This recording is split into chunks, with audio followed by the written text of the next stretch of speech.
one time for RCA recording artist Fantasia.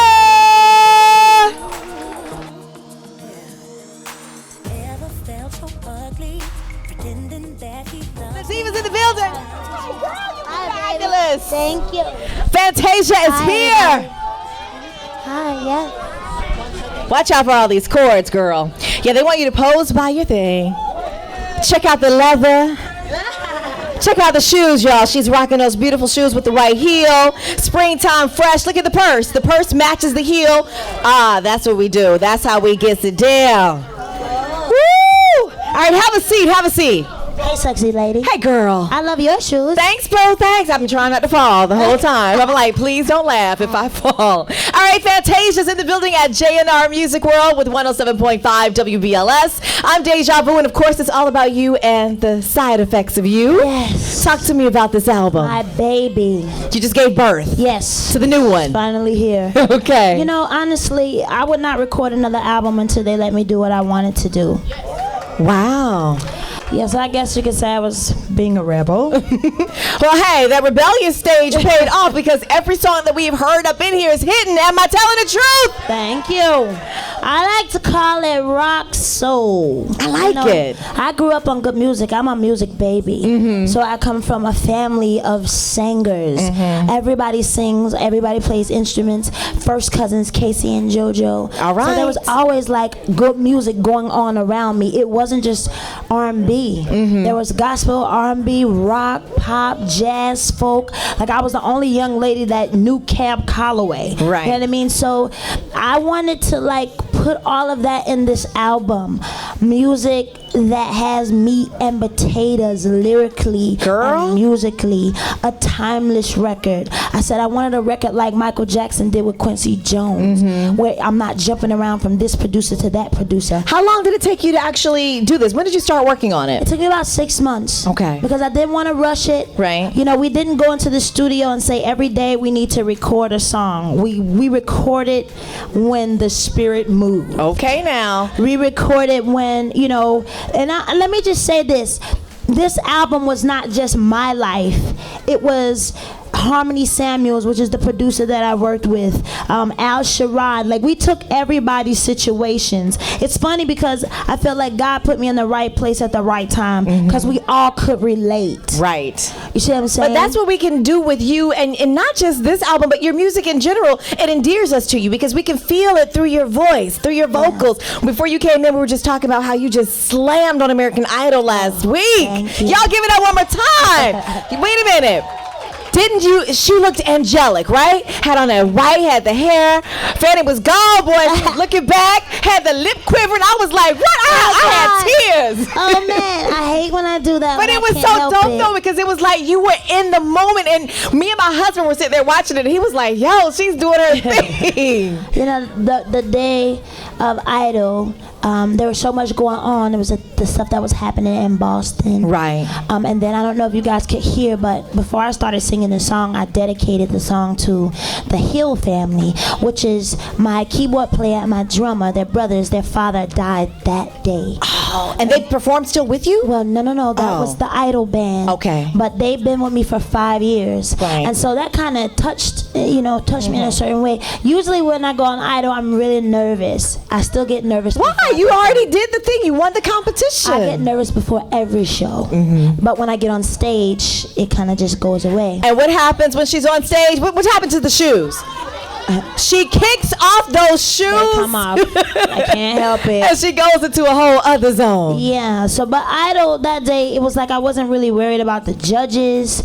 You know, before I went on Idol, there's a lady that speaks into my life, and she's always on point. Always.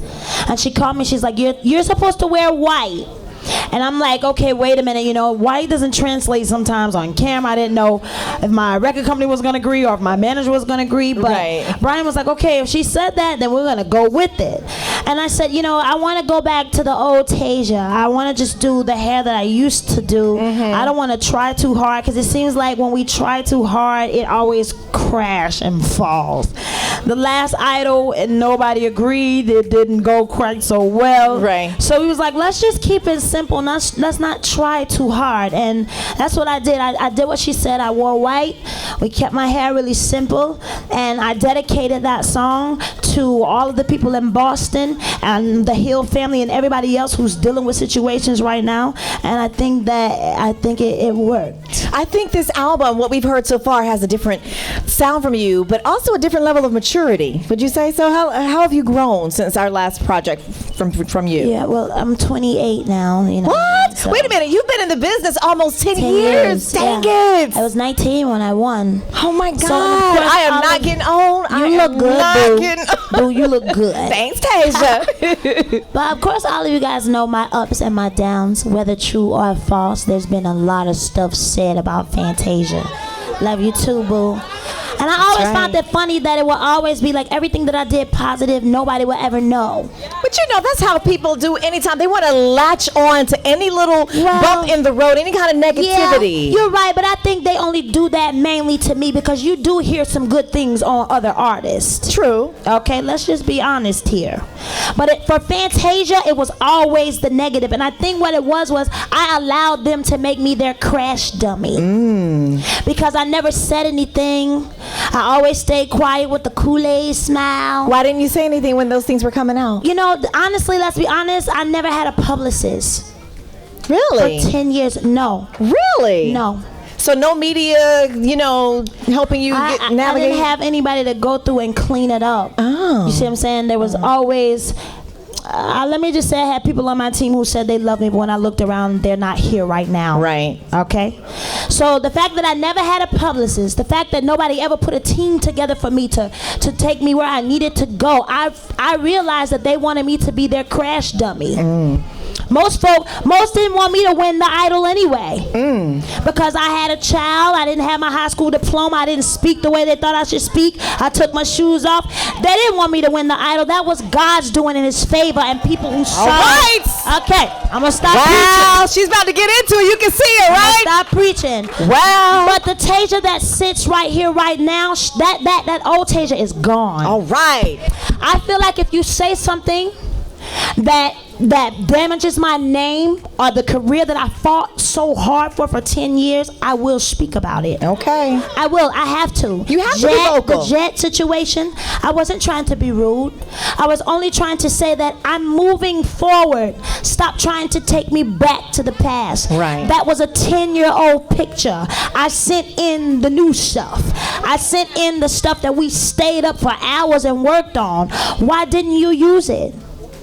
So now that I'm starting to speak up for myself and allow people to know that you're not going to throw any more stones at me. You're not going to take any more licks. Let them know. I've taken enough of those. Side effects of you. When I say that, I'm talking about everything. Relationships, family, friendships, the industry. This is the side effects of you. I put it in the album. The song Lighthouse says, I'm a lighthouse. No matter what you say, you cannot hold me down. All right. I am a lighthouse. So sooner or later they'll get it, maybe not. But I'm still not going to stop because I'm here because God put me here. That's what I'm talking about. Was that a sermon or what? Hold up. Go ahead on. Reverend Tasia in the building.